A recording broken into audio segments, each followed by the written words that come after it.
Since well before Victor Hugo looked up at Notre Dame and thought, what if a hunchback lived in there? Authors have been inspired by Paris.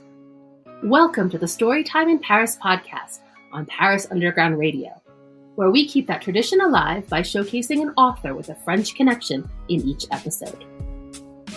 Every episode will feature 5 questions asked by you, our author's biggest fans, and answered live on air.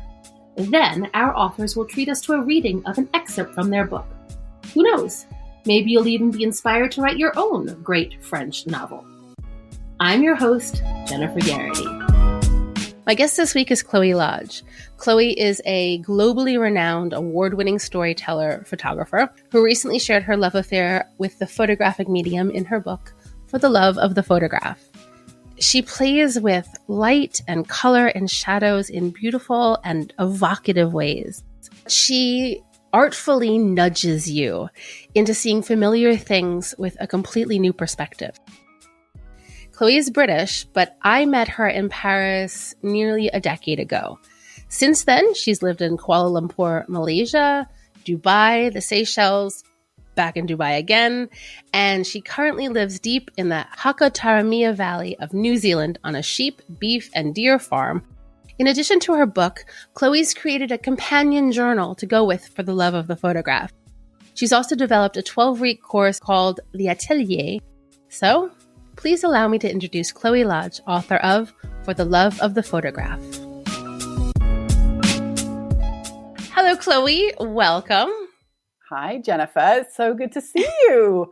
You too. I know, across the world.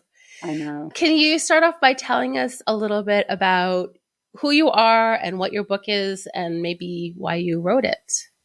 Yeah, absolutely. Well, firstly, thank you for inviting me on. My pleasure. It's really amazing to see you. The first time we met was, a decade ago. And my name is Chloe Lodge. I am a photographer.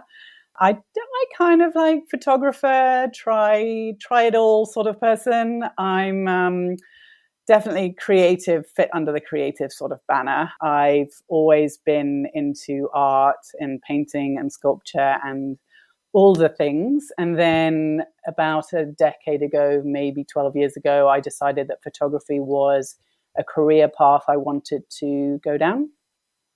So I was very fortunate enough to retrain. And actually, after a couple of years of retraining, I then kind of fell into family photography, did some weddings and some births, and I did client work for sort of 8 years. But after about a couple of years after I retrained, I had this burning desire to write a photography book. And I'm not really sure why, but it was in there. And it took about 6 or 7 years to come about. It's called For the Love of the Photograph. And I wrote it about 2 years ago now. I like to call it a little pocket rocket. It's basically totally underestimatable. That's totally not a word. But basically it's little. I designed it to be little. I wanted it to be something to be with people. They could put it in their camera bag, leave it in the glove box. It's really accessible. You pick it up and it's just like a little book of prompts of maybe even stuff that you already know, but it's like, have you thought about this? Have you looked at the world like this today? Maybe try this and go easy on yourself because this stuff is hard. And all of those sort of little memory prompts for us as we kind of journey through this creative life. So that was published, 2 years ago. I self-published that. And then 6 months after that, we created a creative journal, which is sort of its little sister buddy. It's exactly the same size. It has lots more prompts in it, but it also has space for your thoughts. So I sort of say the book is my vision of the world and a way to encourage you to look at the world, whereas the journal is a way of going, a space for your thoughts and your ideas and your dreams and your plans and all that sort of thing. So there's a lot more to what I do, but that's probably a good sum up. Excellent. What is your connection to Paris? Okay, so Paris. Oh, Paris. It was, as I said, about 12 years ago, I realized that sitting in an office and doing a lot of the jobs that I'd previously done. I was in event management for quite a long time. I worked in the city for a while, and then I went traveling. And then during my traveling time, I picked up a little camera and I started remembering all the reasons why I love taking photographs. And then I went back after traveling with no money. So I went back into an office environment, and all of a sudden I was like, I can't do this anymore. Like, my mind had been opened. The camera had come back into my life. And I thought, I need to, but I was, what was I, early 30s at that point. And I thought, I don't have time to go back and do a really long degree course. I need to make this happen. And I found this 1-year intensive course in Paris. And through very, very unfortunate life experiences, I had the opportunity financially to be able to go on a course for a year and retrain. And it was in Paris, and it was amazing. And it was actually also the first year of our marriage, so photography. And it changed things for me on so many levels and opened my mind to so many opportunities. It was really amazing. And I've been back a couple of times, as you know, since, and it will always be a very special place in my heart and in my photography journey. So that's my connection. And we were lucky in that short time that you were here to have connected. Yeah. I'm very, very grateful that, 10 years later, we're still in each other's lives, even if it's just intermittent across the world. I love that. Absolutely. Absolutely. It's really awesome.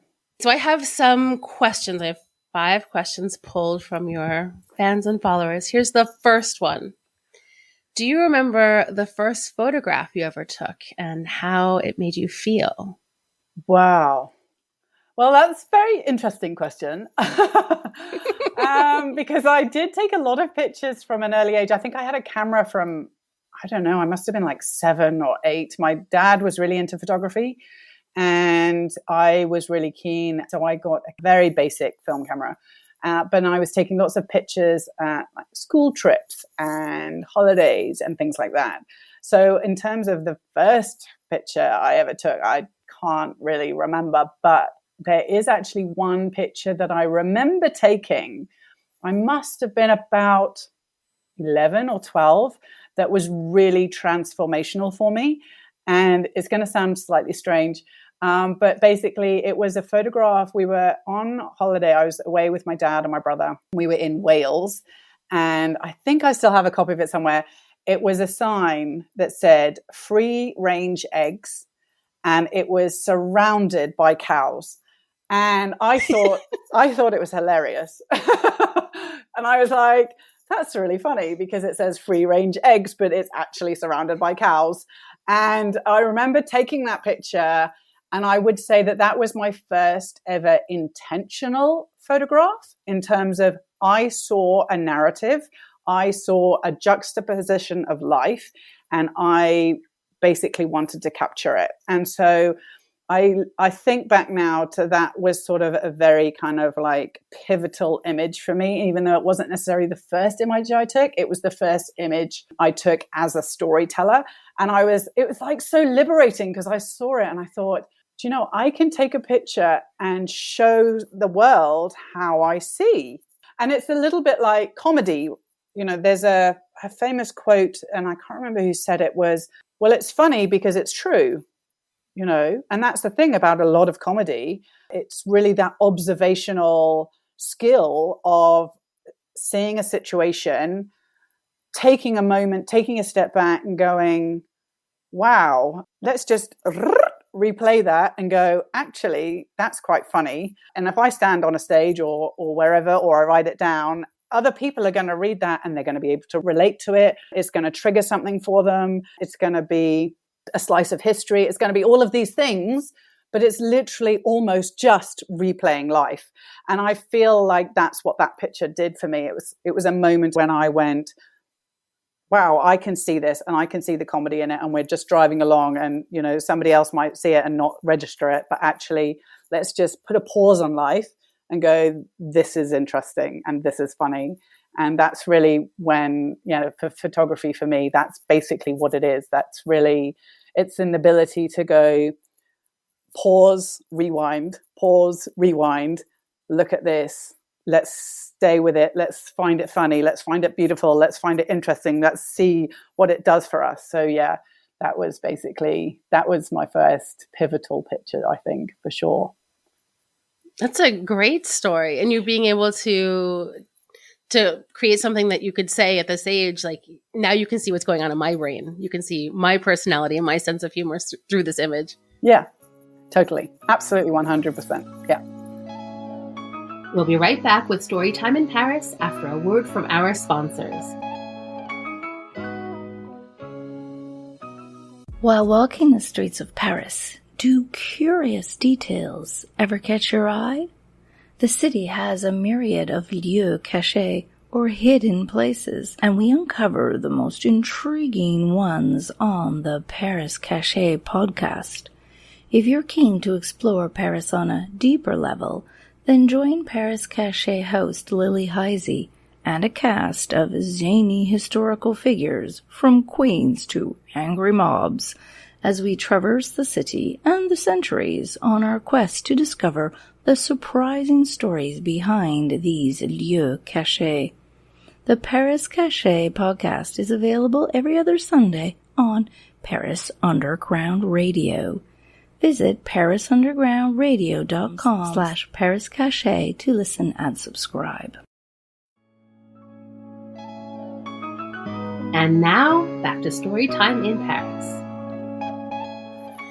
So then when you started studying, you did photojournalism and documentary style photos. And I have to imagine that there are a lot of rules and regulations about how this sort of thing works. So how were you able to get from this structured, rule-based photography into a more creative path that you're doing now? Through a lot of discomfort. Yes, I did. I trained as a photojournalist, and the course that I was on, they're associated with Magnum, and they basically push you to, in their dreamscape, they want you to be creating Magnum level photography. They want your work to be on the front of newspapers. And so there was a big push to have the story told, constrained within one image with all the elements, exactly like you say, right, strong. There's no sort of room for that sort of creative light or color or anything like that. It just doesn't have that place. It doesn't have that. You don't have that freedom because the work that you're creating isn't for you, it's for the viewer. That's the thing. And for a very, very long time, I carried that with me. I carried it with me in my client work. I carried it with me in everything I did. Every time I picked up I call it my big camera, my DSLR, I felt that weight of needing to get it right. And it took me maybe 4 or 5 years to begin to even start peeling back those layers. Unfortunately, in late 2015, early 2016, I got really, really sick. And actually, that was a really transformational time for me because it was a moment when it happened really. I was really fortunate. It came into my life really quickly, but it also sort of left my life really quickly. And I was very, very fortunate. And I'll always count my lucky stars for that. But it was definitely at that point where I sort of had that reflection time, and I suddenly thought, but hang on a minute, I can actually do this for myself. Like I can pick up my camera for me, and I can do the things that I want to do and take the pictures I want to take. Like, who knew? And it really took me to go through that journey to start the process. And it took me probably another 3 years to dip my toe, and then I just dived straight into the pond. And I basically have been swimming there ever since. And now, in terms of rules, I do take the occasional picture where I feel it definitely fulfills that rule, the construction and the, all of those things. And there are still, even in my most creative, I think about all four corners, and I think about leading lines, and I think about all of those things. But there are also times where I'm just like, I'm just going to shoot what I want and shoot how I feel and just go with it. So I feel in a really fortunate place now. 10 years later, I feel like I'm able to sort of jump either side of the fence. I can go full on traditional constructed storytelling, or I can also totally free myself. So I feel like in a very kind of freeing place in terms of being able to do both and merge them as well. So yeah. And in these past 10 years, you've lived in so many different places, and they've been places with really diverse cultures and customs. And so obviously the subjects that you're photographing have changed, but do you find that the photos you take change according to where you are? Like, how much does where you live influence your photography? Yeah, absolutely. As you say, we've lived in Asia, Southeast Asia, in the Middle East, in a small island off Africa, and now here in New Zealand. And I trained in Paris. So it's actually almost impossible not to allow the existence of light and climate, weather, buildings, culture, everything. It's impossible to stop that infiltrating. You almost have to fight harder to stop it than to allow it in, if that makes any sense.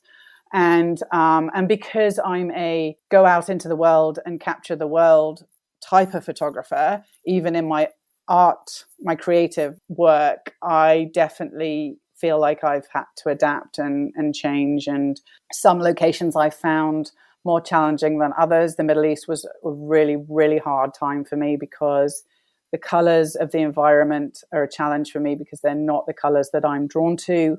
There's so much light that it's really hard to actually move away from it. And I love darkness in my image. I love that, again, as I talked about a little bit earlier with juxtaposition, for me, it's that it needs the balance. It's almost like, it's not 50-50, because sometimes it's all dark and a little bit of light, and sometimes it's all light and a little bit of dark. But for me, that darkness needs to be there. And actually in the Middle East, I found that really hard. Unless you were shooting black and white, I found that really challenging. And then, things like you've got, the moisture and all sorts of elements. And yes, absolutely. And also in terms of, what you have access to in terms of people, in terms of landscape, in terms of subject. Sometimes you have lots of people around you. So doing portraits is, pretty easy and accessible because there are people around you. Whereas now we live in a place where there aren't that many people and there are lots of sheep and cows and beautiful mountains. So yeah, it's a case of needing to adapt. And I find that there are lots of elements of a creative life that are challenging.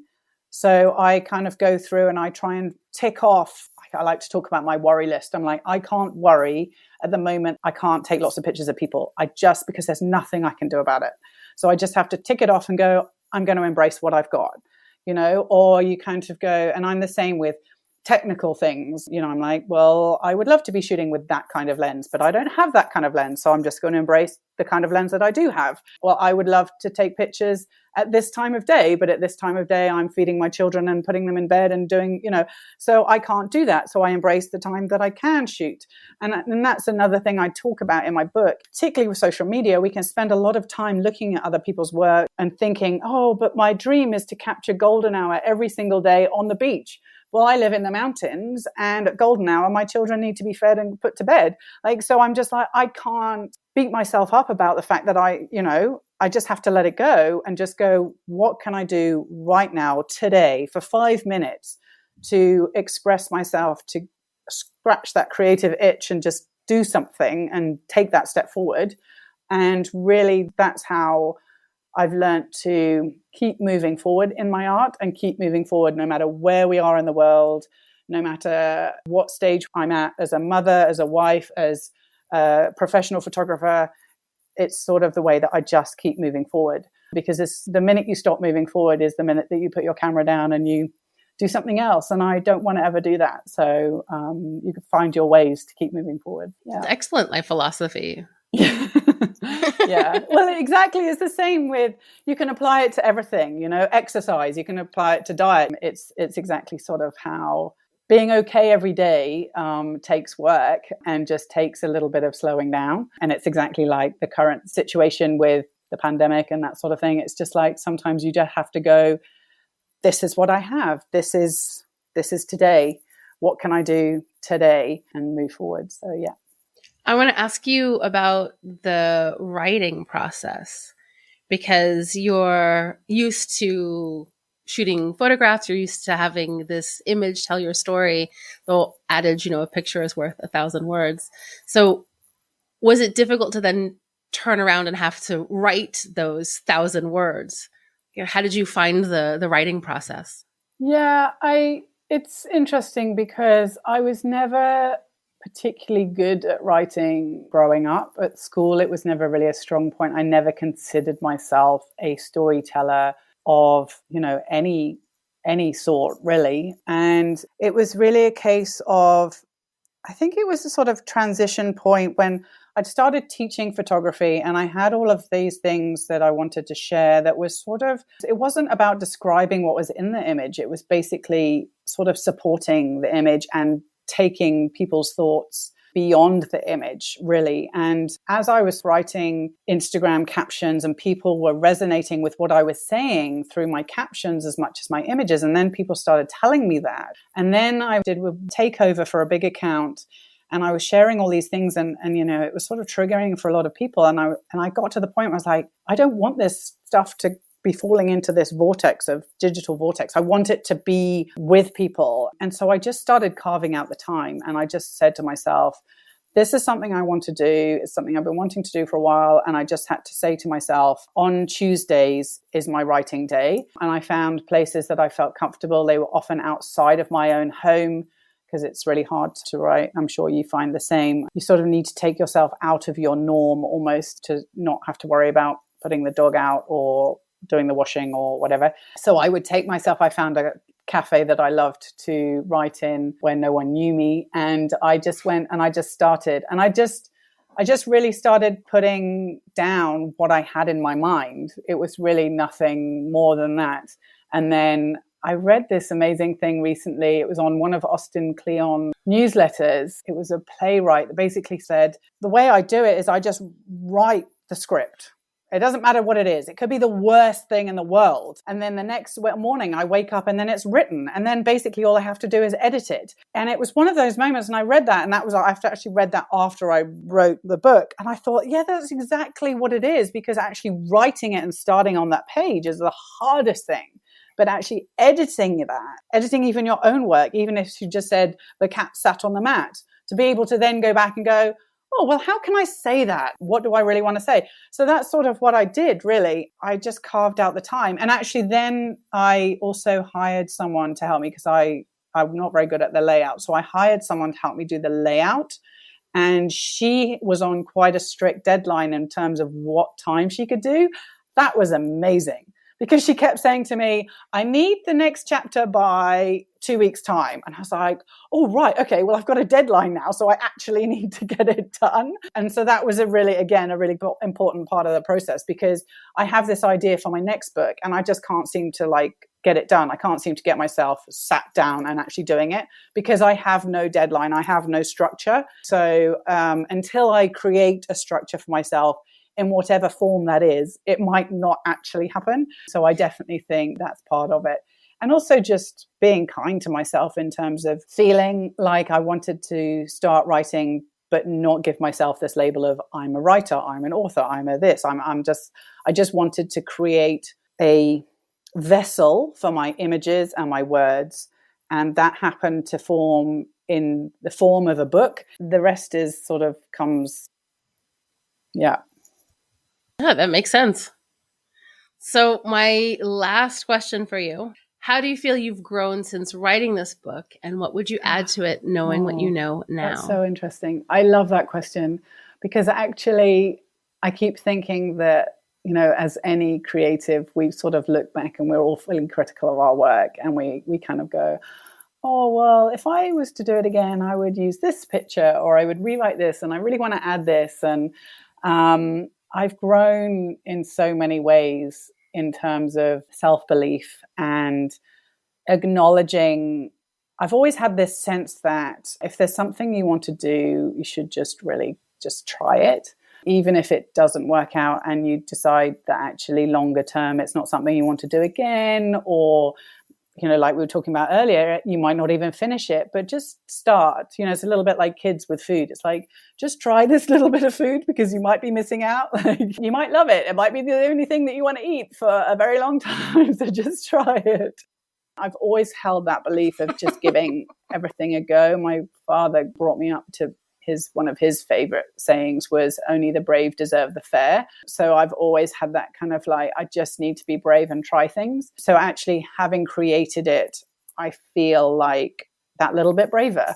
And I feel that it's not as, in some ways, it's not as monumental as, it is monumental, but it's also not as monumental as we build up in our minds. Like, there are lots of people in the world that write books, and there are lots of books out in the world that only sell 2 copies or 100 copies, and there are lots of books that sell 5 million.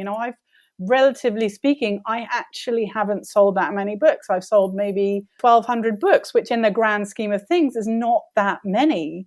But I feel like it's a really big achievement because I've done it all myself. I've self-published it. Like, I came up with the idea, I took the pictures, I wrote the book, I found someone to design it, I put it together, I found the printer, every step of the way has been from me, and I sold it without any help or anything. Obviously help from my community has been amazing, but in terms of professional help of people that know what they're doing in this realm, so I'm okay with it, and I feel comfortable with it, and I definitely have this sense that it's almost, I would love to sell more copies, absolutely, but I also don't have this sense that I want it to be a bestseller necessarily, because I kind of almost feel like it was my first book baby, and and maybe another book, or that next it will have bigger wings, stronger wings.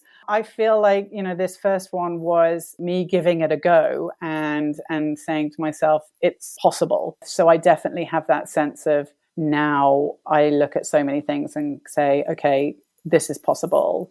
Maybe you could do another one, or, or not, or whatever. But I sort of feel like it's one of those life tick boxes that I feel like I've done, and I feel a great sense of achievement.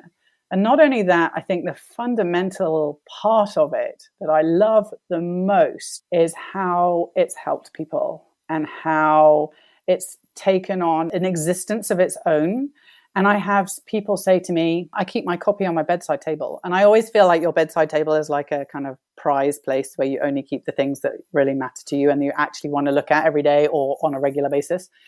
Or they say, oh, it's at my desk, or they say to me that they've read it 3 times, or when they're feeling lost, they read it, and all of those things. That was one of my dreams, and to hear people say that that's actually the reality is just amazing. I don't think I would do it differently, because it was really what I had access to. Like I was saying, I didn't know how it was going to look, so I couldn't approach a publisher. So I was like, I just had to do it myself, because I had no idea how it was going to evolve. But there are definitely things that I would love to do slightly differently. Sort of next time I would maybe consider doing, okay, this is a limited run, a little bit like Sig Harvey does with her books, or maybe try and approach a publisher would be amazing as well, just to give it that, break its own glass ceiling. I feel there's a little bit of a glass ceiling I've created for it because I do it myself, but I definitely wouldn't do it. If I went back, I wouldn't do it any differently, because I didn't know any different. You don't know what you don't know until you know. I have grown enormously, and I'm so grateful to have been able to do it. And every so often I look at my book and I actually read it myself, because I know another reason why I wrote it was actually I was in a really, really good place creatively. And I know that I'm not always in a really, really good place creatively.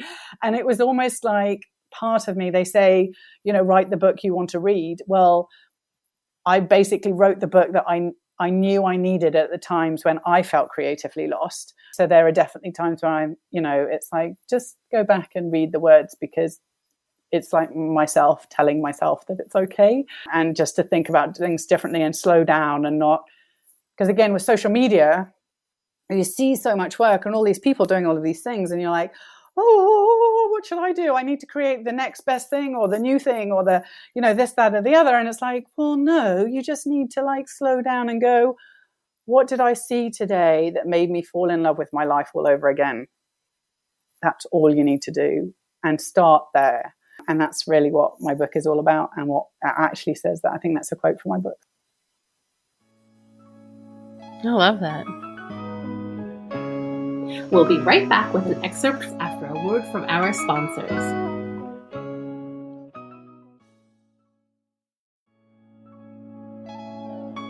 And now, back to Storytime in Paris. Find your distance. As you tell your story, you will begin to find out more about yourself. Personality traits reflecting back at you from your images and prints. You will learn about your comfort zones, your need for personal space, and how you love to see the world. These are all signposts into finding your own vision. Simply start, then when you're ready, push through those boundaries and get damned uncomfortable. Storytelling can be broken down into 3 simple perspectives. If one of those are you, then throw yourself headfirst in and own it. If you love to shoot a variety, this can be just as awesome and a perfect way to tell a rounded, comprehensive story. Tell your where by shooting wide. Open landscapes, vistas, big skies, big world images. Fill your frame with information or pare it back with negative space. Tell your who by shooting in context. Place your subject within the framework which supports their story. A vendor in their shop or your mum in her kitchen.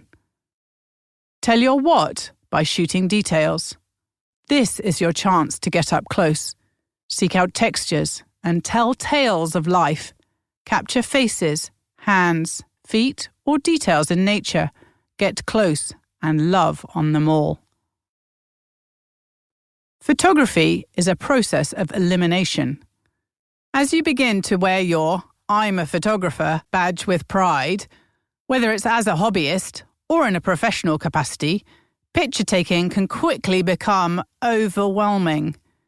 When you start, the enthusiasm to shoot everything in sight feels unending, but there will come a time when you need to catch your breath, to start really knowing what it is you're drawn to. And this is where the process of elimination begins. To know what you don't want to take pictures of will help you focus on what you do. That said, I also believe nothing is set in stone. Maybe you will come back to the things you're saying no to now, but by eliminating things, even temporarily, it will allow you to focus on the story you are telling and not get blinded or blocked. Find your muse. Have you ever looked at the great masters and wondered how they got so darn good at their craft? Well, apart from the years of hard graft, almost all of them worked with a muse. They had the one person or thing that totally stole their heart. The love was deep, the obsession sometimes unhealthy, but believe me, the combination of artist and muse is a powerful one. You can tell your story through them.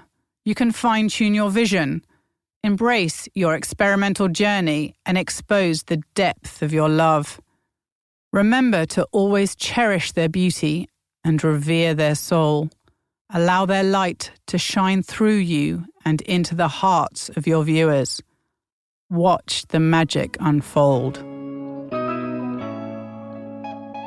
So can you tell us where we can buy this beautiful book of yours? Where can we find it? Where can we find you? Yeah, absolutely. So I spend an unhealthy amount of time on Instagram. My handle is Chloe Lodge Photographer. And my book handle is For the Love of the Photograph. And my book is available on my website, fortheloveofthephotograph.com.